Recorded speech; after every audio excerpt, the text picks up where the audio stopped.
Question 3 of this exercise says, find the area of the shaded region in figure if ABCD is a square of side 14 centimeter and APD and BPC are semicircles.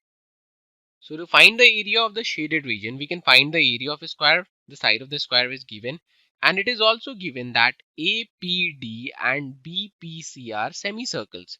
So we can find the area of the semicircle, and when we subtract them, we will get the area of the shaded region. So let's find the area of the square. We know that the area of a square is basically side square, and the length of the side is given, that is 14 centimeter. So it will be square of 14, or we can say 14 multiplied by 14, and on solving this we'll get 196 square centimeter, that is the area of the square. Now let's find the area of semicircles. So as we can see that semicircle APD and BPC are having the same diameter. AD and BC, they are same 14 centimeter, so they'll have same area. So what we can do, we can simply double their area to find the area of the semicircle. So it will be 2 multiplied by 1 by 2 pi r square.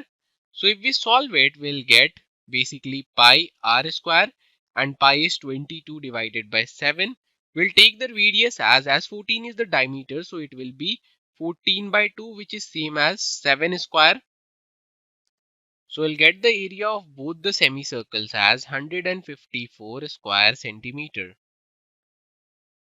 So we have got the area of a square, that is 196 square centimeter, and we have the area of semicircles, that is 154 square centimeter, and on subtracting them we'll get the area of the shaded region. So let's subtract them. So on subtracting we'll get the area as 42 square centimeter. So that is the shaded area. To learn more about how QMath can help you crack school and board exams, explore QMath Leap, a live online classroom program run by highly experienced and committed teachers.